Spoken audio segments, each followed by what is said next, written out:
Hello everyone, আমার আজকের বাংলা ক্লাসে আমি তোমাদের সবাইকে জানাই স্বাগত। আজকে আমরা পড়ব মহুয়ার দেশ।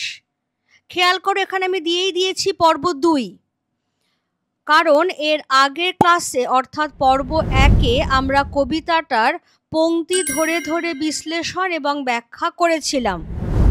সেই পংক্তি ধরে ধরে বিশ্লেষণ তোমরা পর্ব 1-এ পেয়ে যাবে এবং আন্ডারলাইন করা পিডিএফটাও আমার ভিডিওর শেষে আমি দিয়ে রেখেছি, সেখান থেকে তোমরা ডাউনলোডও করে নিতে পারো। এবং এই আন্ডারলাইন করা পিডিএফটা এখন তোমরা বাঁদিকে স্ক্রিনে দেখতেও পাচ্ছ। আজকে আমি যেটা করব, আগের দিন যেরকম ভেঙে ভেঙে লাইন ধরে ধরে বিশ্লেষণ করেছিলাম, আজকে একটা ওভারঅল ডিসকাশন হবে। অর্থাৎ কবি এখানে ঠিক কি বলতে চেয়েছেন।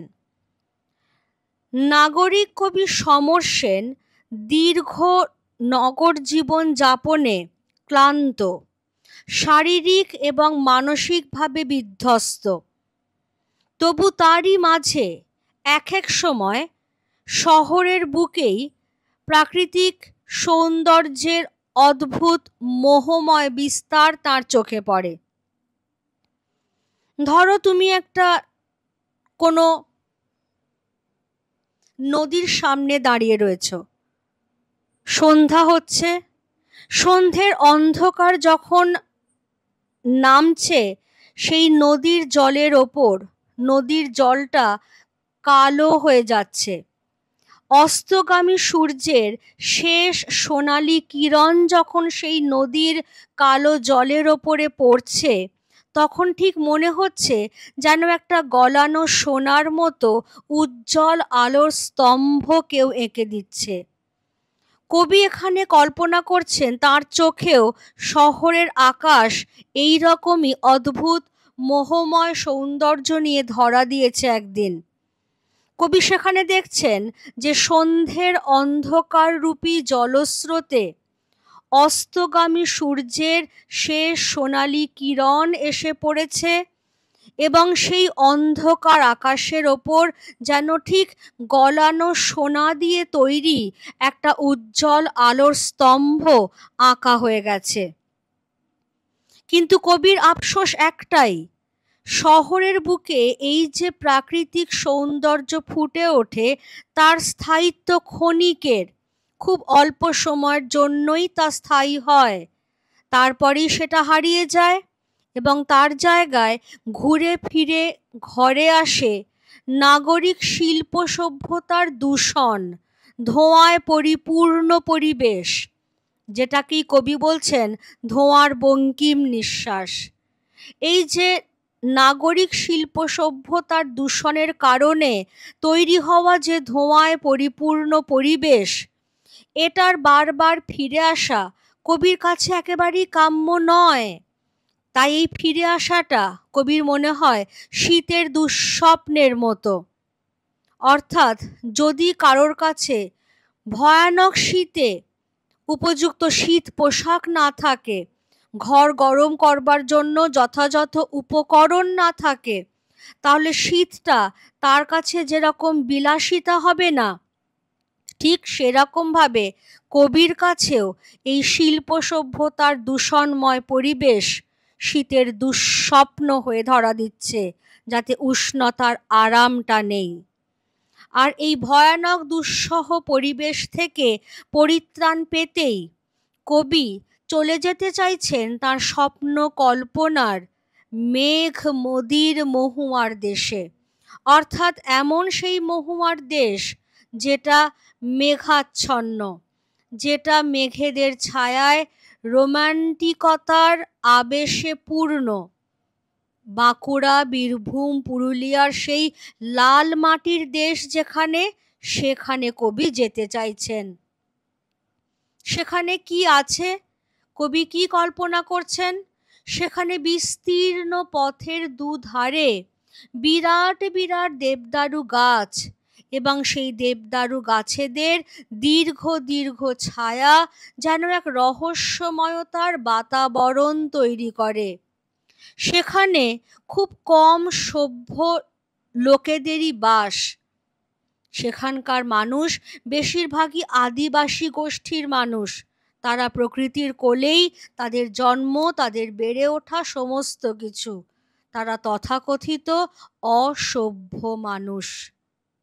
সেই মানুষদের মাঝখানে কবি যেতে চান, সেই প্রকৃতির মাঝখানে কবি যেতে চান, যেখানে পথের দুধারে দেবদারু গাছের ছায়া দীর্ঘ রহস্যময়তা তৈরি করে, যেখানে রাতের নির্জন যে নিঃসঙ্গতা সেটাকে আলোড়িত করে দূর সমুদ্র থেকে ভেসে আসা গর্জন। সেইখানে কবি চাইছেন তার ক্লান্তির উপরে ঝরে পড়ুক মহুয়া ফুল। মহুয়ার নেশায় আচ্ছন্ন হয়ে তিনি যেন ভুলে যেতে পারেন এই শহর জীবনের সমস্ত ক্লান্তি, সমস্ত কুশ্রিতা, সমস্ত গ্লানিময়তা, হিংসা, বিদ্বেষ, সব কিছু। এরপর কবি হাজির হন সেই মহুয়ার দেশে।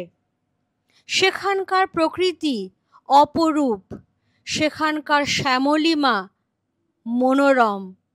সেখানে সকাল হয় খুব শান্ত, স্নিগ্ধ, মনোহর রূপে। শিশিরে স্নাত সেই সবুজ সকাল। কিন্তু কবির কল্পনার সঙ্গে কি মেলে সেই মহুয়ার দেশ?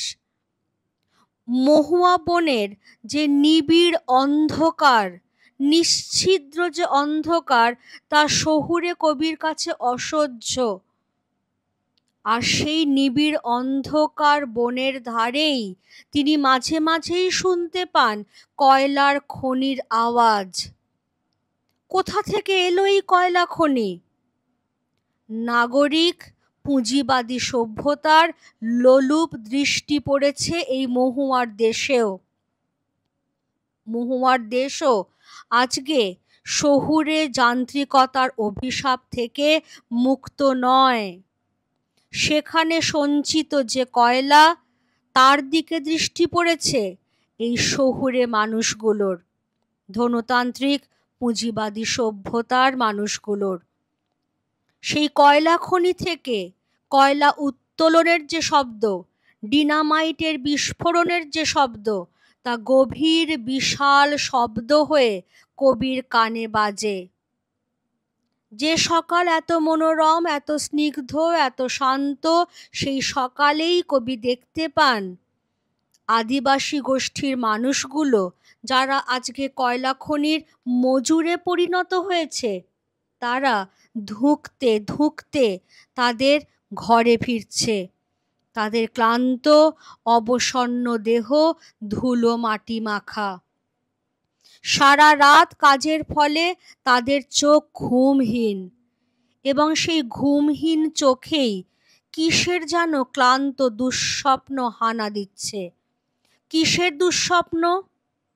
কারণ তারা সারা দিন সারা রাত অক্লান্ত পরিশ্রম তো করছে, কিন্তু তার বিনিময়ে যে সামান্য পারিশ্রমিকটুকু তারা পাচ্ছে, তা দিয়ে জীবন ধারণের জন্য যে ন্যূনতম মৌলিক চাহিদাটুকু পূরণ হওয়া দরকার, সেটুকুই তারা পূরণ করতে পারছে না, অর্থাৎ অন্ন, বস্ত্র, বাসস্থান। সারা দিন সারা জীবনের অক্লান্ত পরিশ্রমের পরেও জীবনের ন্যূনতম মৌলিক চাহিদা পূরণে তাদের এই যে ব্যর্থতা, সেটাই যেন দুঃস্বপ্ন হয়ে তাদের চোখে হানা দিচ্ছে। এইটাই তাহলে কবিতাটার ট্র্যাজেডি, এইটাই তাহলে কবিরও ট্র্যাজেডি। যে জায়গাটাকে তিনি ভেবেছিলেন তার স্বপ্নের রাজ্য, তার কল্পনার দেশ, যেখানে তিনি একটু শরীর মনের ক্লান্তিটা জুড়োতে পারবেন, সেই জায়গাটাও আজকে নাগরিক যন্ত্র সভ্যতার অভিশাপ মুক্ত নয়। সেখানেও ধনতান্ত্রিক পুঁজিবাদী সভ্যতা তার করাল ছায়া বিস্তার করেছে। একটু দেখে নাও এখানে আমি কি কি পয়েন্ট হিসেবে দিয়ে দিয়েছি? কবি সমর সেন দীর্ঘ নগর জীবন যাপনে ক্লান্ত, মানসিকভাবে বিধ্বস্ত। নেক্সট পয়েন্ট কি দিয়েছি? নগরের ক্ষণিকের প্রাকৃতিক মোহময় সৌন্দর্য কবিকে আকৃষ্ট করলেও তার ক্ষণস্থায়িত্ব তাকে ব্যথিত করে, আর তার স্থানে নাগরিক শিল্প সভ্যতার দূষণ পীড়িত করে তার চেতনাকে, তার শিল্পী সত্তাকে। থার্ড পয়েন্ট, নাগরিক জীবনের এই গ্লানিময়তা আর কুশ্রিতার হাত থেকে মুক্তি পেতেই কবি চলে যেতে চান, কবি ছুটে যেতে চান তার স্বপ্নের মেঘ মদির মহুয়ার দেশে। মহুয়ার নেশায় আচ্ছন্ন হয়ে ভুলে থাকতে চান চারপাশের হিংসা, দেশ, কলুষতাকে। এবারেই এসো মেন পয়েন্ট।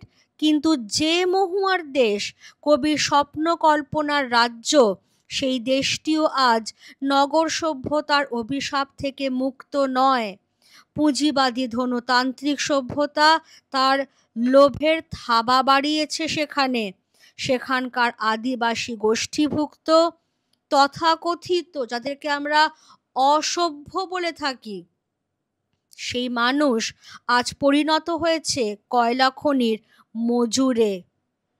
ধুলোমাখা অবসন্ন শরীর তাদের, ঘুমহীন ক্লান্ত তাদের দু চোখে হানা দেয় গভীর দুঃস্বপ্ন।